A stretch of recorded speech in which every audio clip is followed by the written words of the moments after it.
Hi, everyone. Good morning. Welcome. I love starting my mornings out with you, learning about Eretz Israel, especially since I'm visiting in America. So it's further away from me. So I love talking about it. Today's class is going to be part two to last week. If you weren't here last week, it's fine because they're not critical. But if you were, it'll enhance it. This is one of my favorite topics. I say that about every topic, but I just love it all. So let me share my screen with you.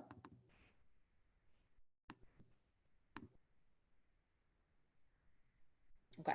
Last week we mentioned a museum in Jerusalem called the Underground Prisoner Museum, and now we're going to continue and talk about life there. There is this really great movie that I think if you're ever looking for a movie to watch and you Google top movies, this always makes the list. It's called The Shawshank Redemption. It came out in 1994.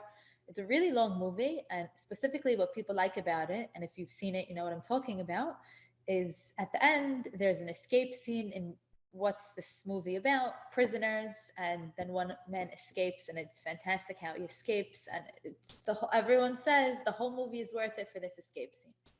So we're going to learn today about an escape scene from a prison, which is very similar to the escape scene in this movie. And this movie came out in 1994. The escape happened in 1946 or 1947. So I wonder if they knew about this and were inspired by it.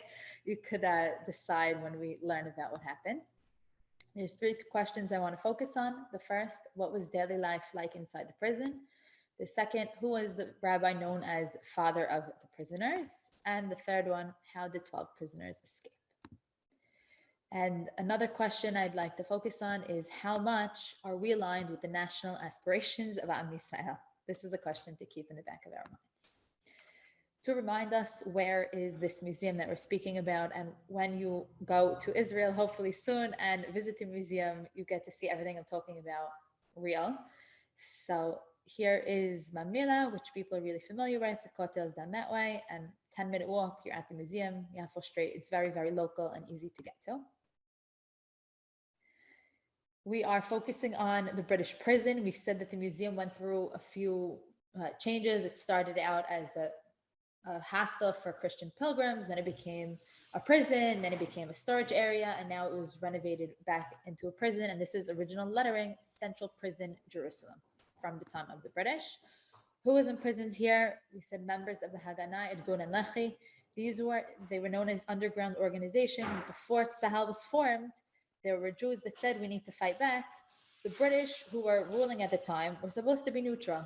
But oftentimes, sometimes they did help the Jews, but a lot of times they would help the Arabs, and the Jews said, we need to defend ourselves, we can't depend on anyone else. And then when the members of the Haganah, Irgun and Lechi, did acts against the British, which could be something as simple as just hanging up a flyer going against them, and something as serious as killing someone British or injuring them, they were put in jail, and Arab and Jewish criminals were also in this prison. Last week, we spoke about the amazing story of Meir Feinstein and Moshe Barazani, two members of the underground who were sentenced to death, and they said, we're not going to go silently, we're going to fight against this. And they chose that they would rather take their own lives and at least show the British that they can't control them and we still have control of our own lives. And that was what happened. If you missed last week, find it on Zoom. It's what a story. I can't believe I went most of my life without knowing it. And now we are going to ask, what was daily life like inside the prison? So a prisoner arrives, and he has to register his name. It was an organized registration process. He is looked over his entire body to make sure he's not smuggling anything. Whatever personal possessions he has, so you see on the right here, you see me. I went to visit the museum, so you see my reflection in the window, and you see the safe with articles that are wrapped up. A prisoner would come in, whatever personal items he had, he'd give in, and then at the end of his stay, hopefully if he got out of jail, he would get it back. And they really did give it back, they didn't take their stuff. And to the left, you see piles of clothing that are all colorful, because the prisoners would come wearing one thing, and then they were given underwear and two simple outfits, usually brown, unless they were of a different status. And that was what they wore the entire time. They were given a mattress, And the museum is all reconstructed.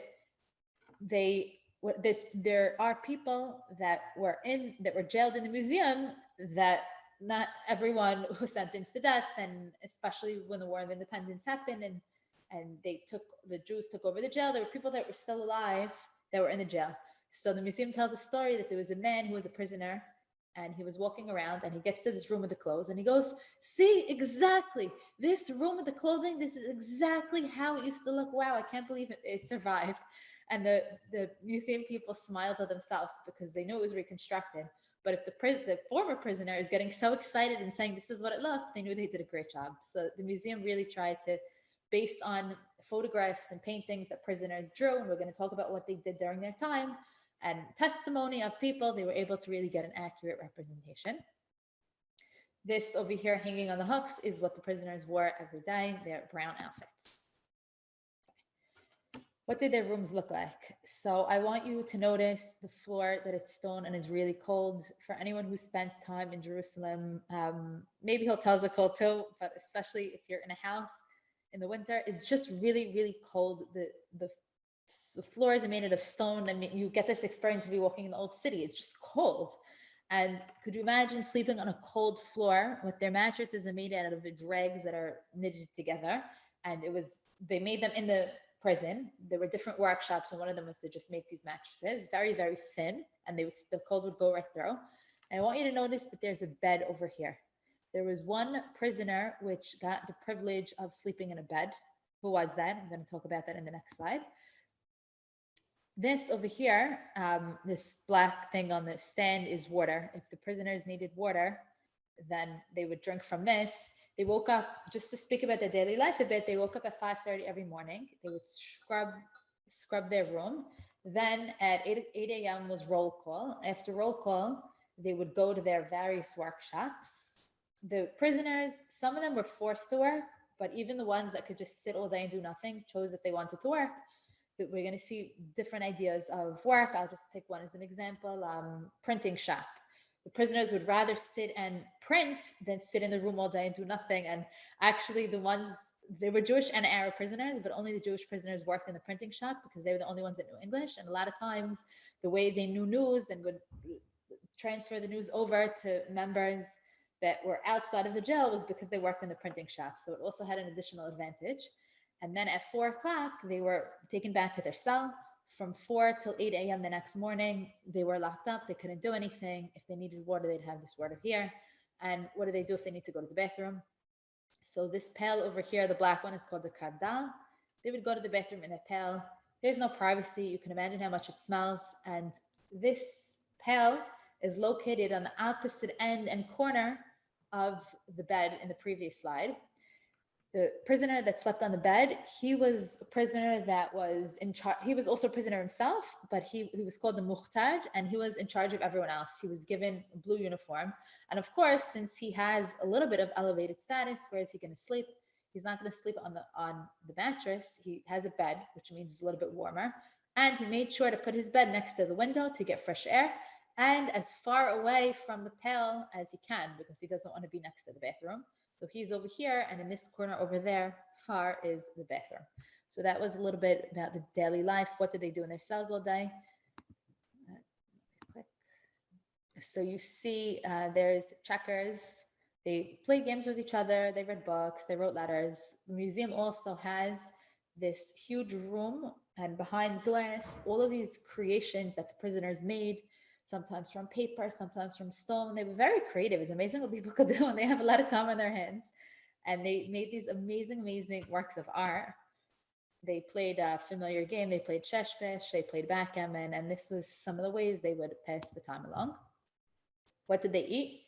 So they were given meals twice a day. In the morning, they had a thin pita bread and a vegetable. In the afternoon, 2 pitas and a cooked grain. And that's it. They have the same exact food day after day, year after year. And the amazing thing is what the prisoners complained about was not their harsh physical conditions. They could say, we're hungry, we're tired, it's smelly, we're locked up, this is what we're eating all the time, why can't it be better? But this is not what they complained about. They complained that we are, oh yeah, one second. They said, we're locked up while our friends are sitting and fighting for the nation of Israel, who we want to help. They wanted to be out there with their friends, helping and fighting. Now, it was a lot safer in prison because there was no risk to their lives, but they wanted to risk their lives. And often, almost always, I mean, I'm not going to say always because I didn't keep track of every single case, but if prisoners were released, they went right back to the battleground. They didn't stop what they were doing, say, oh, we got jailed, we can't fight against the British. They said, no, we believe in fighting against the British, so Am Yisrael could have their own nation. Let's go join. And it killed them that they couldn't be there and help, which is really incredible. It shows what kind of people they are, that they want, their main want in life is to help the nation of Israel and to help their friends. So these are some of the workstations. We see here shoemaker, they would work on the shoes. A lot of times it was for the British officers and for different things, whatever they were given. Here's the machine sewing room. You see in the far right corner, mattress is being formed. The printing press.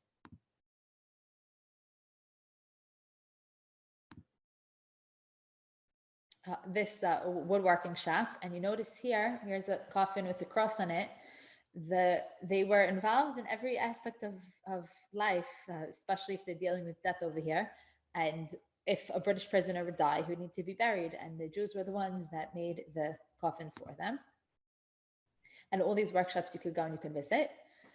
Now, a question that might come up is, what about shul or mosque? There's Jewish prisoners, there's Arab prisoners. What about the freedom of religion? Do they get a right to pray? And something we've mentioned in the past is one of the unique things about the British, when they came to Israel and entered the old city, they said, we are going to respect religions. We're not going to destroy everything. And it was the first nation that didn't destroy and didn't conquer. They walked in, and everyone was really excited about the British. And then slowly, as time went on, people got less excited and saw how things were. But in the beginning, it was great. And the British did allow them to practice their religion. If you go to the museum, you could actually see remains of a mosque. And they have a room that's reconstructed. Cell number 29, once a week on Shabbat, became a shul. Now, how do you find a rabbi that's willing to come to the prison on Shabbat and on holidays and pray with the prisoners? It's not exactly great conditions.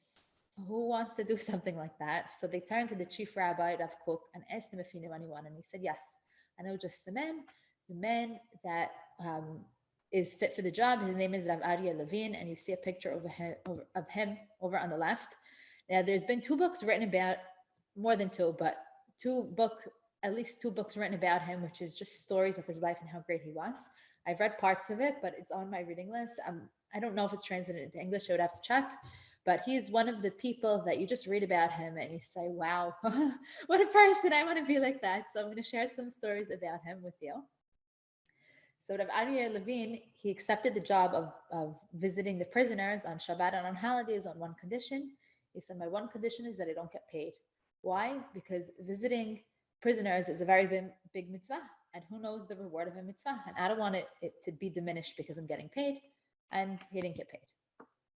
Some stories about Rav Aryeh Levine. So when he would be walking to the prison, he was a known rabbi. People would see him in the streets and ask him, where are you going? And he'd say, I'm going to visit my children, because he saw the prisoners as his children, and they saw him as their father, and he loved them and they loved him right back. And the prisoners would count the days in the jail based on his visits. They'd say, okay, Sunday and Monday, we'll talk about what the rabbi said on Shabbat, because it's close enough. Tuesday, maybe it lasted until Tuesday too. Wednesday, Thursday was already getting harder, but they said, Shabbat is coming again, we're going to see him. And it reminds me of in Tefillah, after Tefillah, you have Shir Shel Yom, and the line before each day that has a perk of Tehillim that's connected to it, you count it based on Shabbat, or even if you Yom Rishon, Yom Sheni, what first, second, third, to what? Towards Shabbat, because Shabbat is the day they were all waiting for. So they counted the days based on his visits. And he came in all kinds of weather for 25 years. There's a really great story that one day there was a snowstorm, and he still made it to the jail, and he's walking home, and he sees that it's getting late, and he's the only one in the street because it's heavy, heavy, heavy snow. And what Rav Aryeh Levine would do is he would memorize the messages of all the prisoners, what they needed to tell their families, because their families weren't allowed to visit them. certain times they were, but not on a regular basis. And he was, because he was the rabbi. So he'd speak to a prisoner, memorize the message, memorize an address, go to the house, tell them the message word for word. Now, why didn't he write it down? Because it's Shabbat and he couldn't write down, which also shows the phenomenal memory he had. So he would memorize every message, and then he would memorize what the family said and bring it back to them. But he would have to remember that for a week because he wasn't going until the next Shabbat. Now, one day he's walking in a snowstorm and he realizes he's not going to have time to go to all the houses because the sun is setting. So he sees a man on the street and he asks the man, "Can you help me?" He says, "Sure, what do you need?" He said, "I'm going to give you the name of 10 addresses and messages. Please memorize it. Help me get to the families because I know the families are waiting for news and I can't get to them in time." And that was what happened. And he was that kind of person. The Arab prisoners would also get a visit from their mufti. But their mufti was not kind like Rav Aryeh Levine. Rav Aryeh Levine loved them. Didn't matter if a prisoner was religious or not. And in fact, a lot of prisoners became religious because they said, "We love this man so much. We want to be next to him." And he knew how to see the good in everyone. But the Arab prisoners, when they would get visited, they would get yelled at. "You guys aren't good enough. You guys this, you guys that." And who wants to hear that? And Rav Aryeh Levine, he said, they have a soul in them too. And he didn't discriminate. If an Arab prisoner wanted to speak to him, he spoke to him as well. Another great story. Rav Aryeh Levine's daughter, she had 7 kids, and one day she's in the hospital and she's very sick. And the prisoners found out about this, and they would ask the rabbi about his daughter. And one day on Shabbat, they're going up to the Torah, and after they got the Aliyah, what they would do is, so in shuls today, oftentimes people donate a certain amount of money after they get an Aliyah. So what do the prisoners do? They say, prisoner number 1, "I want to donate 5 years of my life to Rav Aryeh's daughter." Prisoner number 2, "I want to donate 6 years of my life." Prisoner number 3, "I want to donate 7 years of my life." And every increasing prisoner donated more and more years of his life until finally they got to the final prisoner, final Aliyah, who said, "I want to donate my entire life to Rav Aryeh Levine's daughter." And that's how much they loved him, that they said, "We're giving our own lives for her. She's connected to you." Escaping from prison. It is always difficult to escape from a prison. The jailers expect that the prisoners are going to try to escape because, after all, they don't want to be there. And they try to do everything they can to prevent it. The bars, you can't exactly bend. If there is a window, it's really high up and you can't jump out of it, you can't break it. There's guards all the time. It's not simple. And to escape from this prison is really difficult because not only is it a prison, it was a prison inside the security area. So even if you did manage to escape from the prison, then you have an additional security area to go through, and there had been examples of escape from the past. So anytime someone manages to escape, security gets even tighter. So this is something that's really hard to do. We are going to learn about an escape story. So here are some challenges that we mentioned. It's always hard, double security, and there's a guard posted near their wall. So they need a creative plan. Who's they? We are going to tell the story, which again, you could see when you visit the museum, of cell number 23. There were 12 prisoners that escaped from the jail, and near their specific cell, there was a guard, which made it even more difficult. It is super creative how they managed to escape. So here, let's say this is a plan of the jail. You see underground, there's a whole series of pipes. Now, the prisoners were discussing with each other, how can we escape? And they're escaping because they want to go help the rest of the members of the underground who are fighting.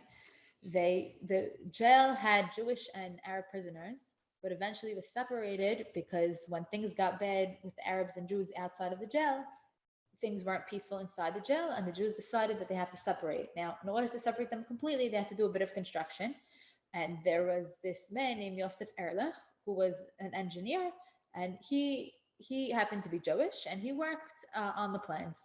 Now, the Jews of cell 23, they go to him and they say, "Can we please have a map of the prison? You're the engineer. We want to see what the best way is, how we could escape, how we could get out." And they realized that their cell was in the corner of the jail, and it was really close to the sewage system. So they said, "I bet you if we dig enough, we could get into the pipes and we could crawl our way out into freedom.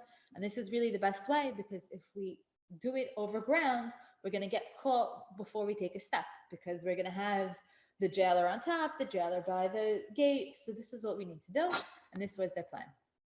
Here is the room from which the prisoners actually escaped. And down there in the corner, when you visit the museum, you can see that how they did it, and you could learn about it in this room. So this is what it looked like.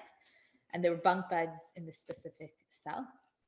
Now, the jailers, where they would hang out, where they would stay, was adjacent to the cell, which sounds like a disadvantage. How could they get any work done? How could they do anything if the jailers are right next to them? But it also was an advantage because they knew exactly what was going on. If there were footsteps of the jailers coming, they would hear them, be able to stop. This room had 3 windows, and it also had a skylight.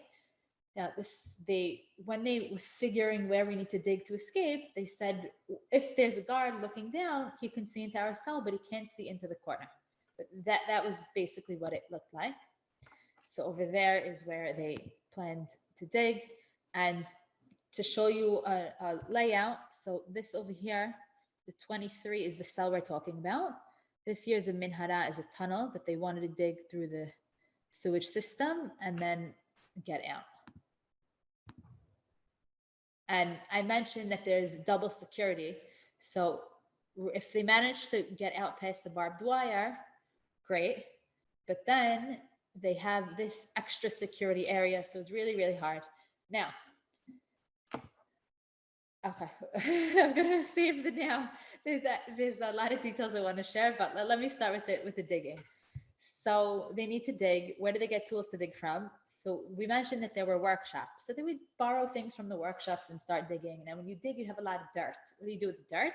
They would take the dirt and they would wash. When they would put it in the kardal, or they put it in their pockets. And when they went to the bathroom, they stick it in their sink, because it's a lot of dirt and rocks that they need to get rid of.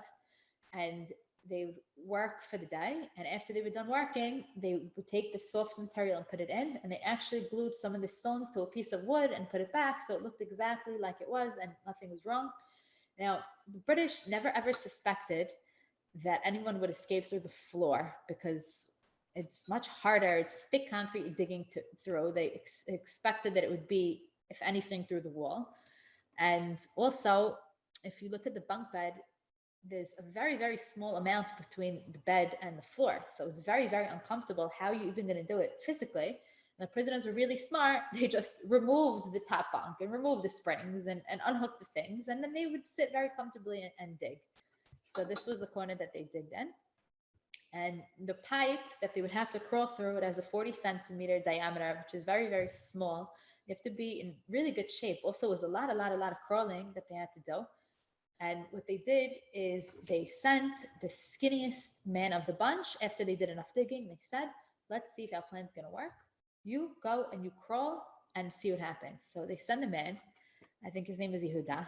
And they're waiting and waiting and waiting, and he's not coming back. And the prisoners are getting very, very nervous. Also, let's say something happens to him in the pipe and he dies, God forbid. There's roll call the next morning. Where did he go? You can't just disappear from a jail. So there's a lot of problems, but they weren't concerned with themselves. They were concerned for him. After an hour, he comes back, huffing and puffing and dirty and smelly, and he says, I was crawling along my way. Things were really going great. And then the pipe got too narrow and I couldn't fit. And it's not like there's room to turn, so he has to now backwards crawl the whole way. And he said, we can't escape this way. The prisoners were so dejected, their hearts dropped. All these months and months and months of work, and some would dig, others would keep guard, others would play games to make it like that's what they were doing. Everyone was involved, and they were heartbroken. What do you mean we just can't escape this way? So then they said, let's speak to the engineer. Maybe the engineer has a plan. And he said, I have a plan. The next time you guys go to the bathrooms, and there were actual bathrooms, but they didn't use them. Like, I actually don't remember how frequently they use them. I want to say maybe they use them once a day, but either way, they didn't have constant access to it whenever they wanted. They said, whenever you go to the bathroom, bring stuff the sewage, stuff the toilets, stuff the sinks. And then what's going to happen is I'm going to be called, because I'm the engineer, and they're going to say, we have a blockage. How can you help? And Yosef said, what I'm going to do when they call me and tell me that there's a blockage is I'm going to suggest that we create a manhole. And that way, instead of having to crawl all the way out and then get stuck, you could just escape over there. So I want to show you again the map. So here it says in small bod bikoret. So they would only have to crawl through here, which was the crawlable part, even though the pipes extend. And then you'd create this manhole where you could go in and out, and it's easier. Okay, so now they could crawl out, but they're still going to get caught. So then the continuation of the plan was, we are going to pretend you guys work for the sewage system. And we're going to give you uniforms. So then you could come out dressed up like you're working for the sewage system, and no one's really going to look at you. And you could come out. And they actually smuggled in a camera.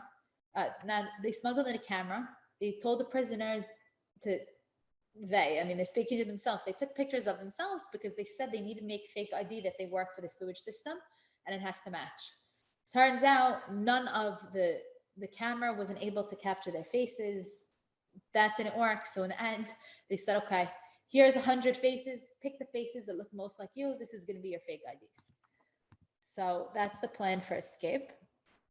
Now, another additional element I want to add is when they're digging the hole, there's just too much dirt and it's not fast enough. And they say, what are we going to do? So this is really ingenious on their part. They go to the prison warden and they say, it's not fair. Our room, the floor level is lower than every level. And when the other cells clean every morning because they have to scrub their rooms, their water gets into our room and it's pushed into our room and it's not fair. Why don't we dig a pit, and the pit will have all the water collect in it, and then we'll take pails and we'll take the water out with the pails. And because that way, otherwise it's not fair. We always have to deal with everyone else's mess. And the prison warden loved the idea. He said, that's great. I'll even provide you a wheelbarrow and I'll give you cement. And of course, the prisoners all use this for their own digging. And it was amazing how right under their noses this is happening. And for every, let's say, 1 bucket of dirt from this pit they would add 3 buckets from the hole that they were creating. So that's another element that you could see.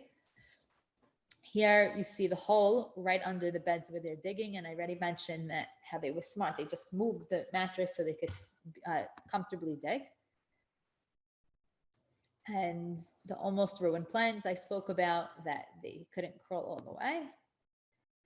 Escape plan, I also mentioned pretending that they are members of the sewage system. Hold on, I just want to remind myself what this is. Okay. Something else, a short story I want to mention, which is really incredible.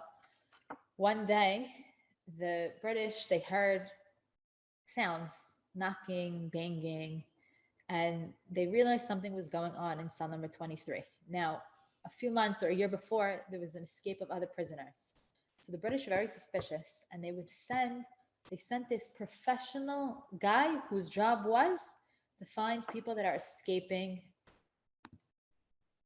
from jail. His expertise was to find escapees. So they sent this professional man here. Let me go back to the slide. Professional jail escape man. And he comes to the room and he says, if there's an escape happening in this room, it has to be from that corner. That's the only logical place. So the prisoners, they're slowly leaving the room one by one. Their faces are white. They say, oh no, we're going to be discovered. Here's someone whose profession is to thwart escape plans. And he starts tapping the walls, tapping the floor. He gets very, very, very close to this area and he starts removing the stones. Now, there's one prisoner left and the prisoner says, can I help you? And the British man says, no. And he's getting closer and closer. He says, please, let me help you. And because this man was offering his help, the British officer, jailing expert said, if he's offering his help, then maybe something's really not going on, because otherwise why he would help. And then he's about to discover this pit and there's a huge, huge stone and he gets frustrated and it's so big he goes, okay, whatever. And they don't discover their hole, but you could imagine the hearts of the prisoners that there's someone in the room looking for their escape pit. So it shows how smart they were, how they really even thought maybe we're going to be discovered. Let's try to cover it up. So thank God their plans were not ruined, but they almost were ruined by this man that was coming to search for the escape. The escape. So they went a few prisoners at a time, crawling through the pipe. Then they get out, and their friends are giving them clothing that looked like the sewage company. Now, there were obviously, not obviously, but in order for escape plan to work, you do need to have some coordination with the outside world because it's a little bit too hard to do it on your own. So there were members of the underground that were in on this, and they came as sewage workers, and then they leave and they tell the guard, they wave to the guard, and they say, "Oh, there's tons of work today. We're just going to get breakfast," and then they come back. Now the guard is looking, and he's starts to get suspicious because he said, "I don't remember you're leaving now. 5 people leaving. I only remember there being 3 workers that came in. How are more people leaving than coming in?" And he takes 2 of the prisoners inside, he takes them all inside the jail. He says, "I suspect that these men are trying to escape." Now, the head of the jail, he looks up and he looks at the men. And what do the men say? "Me no English. Me no English." That was the line. "We don't know English." Makes it more believable. They smell, they're dirty, they're smelling of his office. He says, "Get it out. Get out. Don't come back again. Don't bother me with this." And the guard who suspected they were prisoners shrugs his shoulders and says, "Okay." And 2 prisoners escape. And now another group is coming. And now the suspicions of the jailer, of the guard, are really, really, really high. And he goes again, running to the head of the jail inside. He says, "I'm telling you, they're prisoners. There's something fishy going on. It can't be that there's so many members of the sewage company working today." And they investigate a little, and they find out, and they get to the hole just as a man with red hair, he's peeking out. And when you have red hair, you're also more noticeable, and the jailer recognizes him, and he gets caught. He was prisoner number 13. 12 prisoners had managed to escape by pretending to be members of the sewage company. And immediately an alarm sounds in Jerusalem. They're looking for the people. Where are the prisoners? Where are the prisoners? But by then, the prisoners already managed to hide among the houses and change their clothes, and people took them in. And this was a huge blow to the British prison system. Here's a newspaper article that came out at the time. We see the bold, 12 asirim nimletu mikela Yerushalayim, that 12 prisoners escaped, and this was huge. This was crazy. How could they escape? And that's how they escaped, by going through the pipes and then pretending they work for the sewage company and just walking their way out to freedom. The last story I want to tell you, which is it's just unbelievable. Here you see a picture of tefillin. Here's a picture of Adele Levine. This is from the shul area. The Shabbat before the prisoners escaped, Rav Aryeh Levine goes to one of the prisoners. "Give me your tefillin. I want to check them." And the prisoner says, "They're fine. You don't need to check my tefillin. They're telling you they're fine." He says, "No, give me your tefillin." "Rabbi, it's Shabbat. Tefillin is muktzah on Shabbat. You can't take my tefillin." And of course, Rav Aryeh knew that, being a rabbi. "Give me your tefillin. I need to check them." Now, if Rav Aryeh Levine is insisting, the prisoner is not going to say no. He gives him his tefillin. Now, this prisoner happened to escape.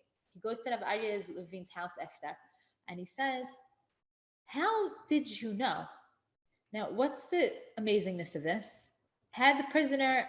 Could you imagine the prisoner taking his tefillin in the sewage, leaving it behind? What would he have done? Rav Aryeh, so he goes, "How'd you know? We didn't tell you anything about the escape plan." And Rav Aryeh answers, he says, "Yeshuat Hashem keharif ayin." God's salvation is like the blink of an eye. Now, he didn't know they were going to escape, but he knows that prisoners are always trying to escape. He didn't. There's 2 reports I read on this. One is that he tells them, "You guys are always trying to escape." So it's not like I had info with a plan. And the second version I read is he just answers, God's salvation is like the blink of an eye. And now here's the amazing part. He hands him back his tefillin. And the prisoner says, "Oh, Rabbi, did you check them?" He goes, "No, they were fine. They didn't need to be checked." So it leaves one to wonder. And I want to point your attention out to this quote over here. There was a woman, her name was Geula Cohen. She was a prisoner as well. The women were jailed in Bethlehem, not in the same place as the men. And she said, "The rabbi, he didn't take us out of the walls into freedom. He simply brought the freedom to us." And everybody loved him. And these stories are just a few of the amazingness of him.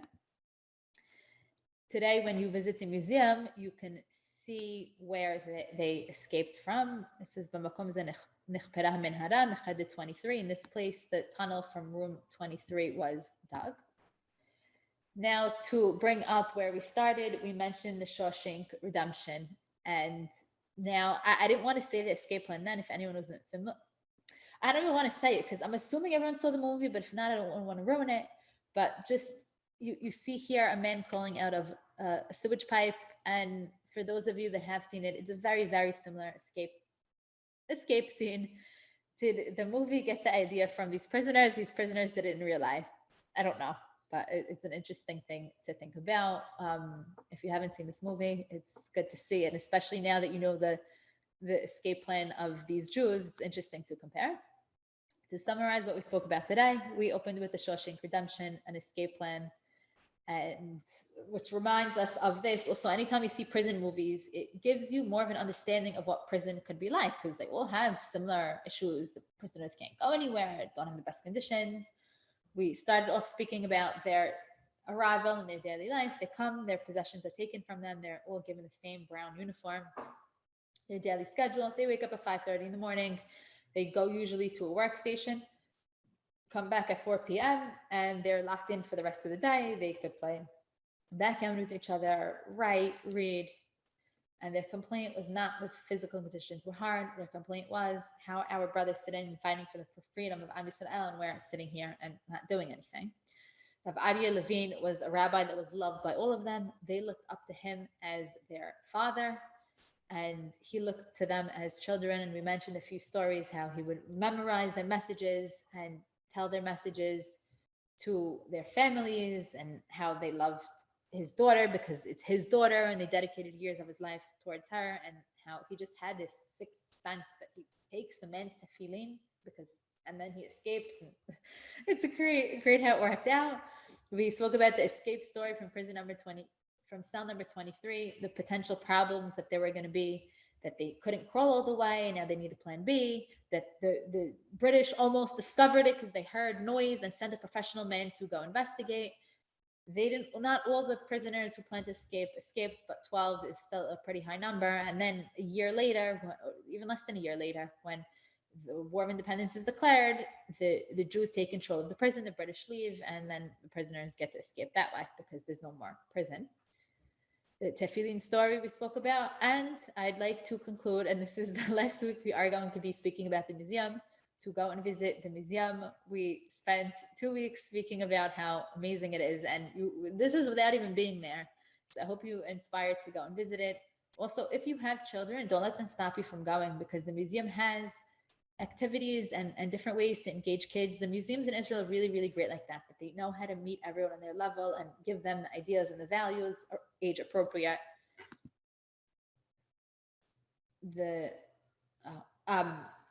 What I get out of the story is I said a second ago, that how they want to just be part of Am Yisrael, and we see examples of kindness with Rav Aryeh Levine, bravery of the prisoners, dedication, and these are all values that come out from learning the story. And I ask myself, how often in my daily life do I sit and think about these ideas? And I'm going through my day, I'm going shopping, I'm doing what I need, buying food, and to take a minute to pause and just think about these stories that exist in our nation is really, really inspiring. And I want to end with a quote. This is from Sefer Bamidbar, when the 2.5 tribes, they tell Moshe, we don't want to go into Eretz Yisrael. We want to stay here on the eastern bank of the Jordan River. Moshe tells them, are your brothers going to go to war and you're going to sit here? This is exactly how the prisoners felt. We can have our brothers go to war and we can sit here. And I ask myself, and I ask all of us, how there's so many ways to help Am Yisrael. It doesn't have to be with actually going to war, although that is also one that is necessary. I ask myself all the time, how am I contributing to Am Yisrael? What am I doing? There's so many people that believed in the vision of Yisrael so strongly. Where am I aligned with this? And stories like this inspire me to think about this.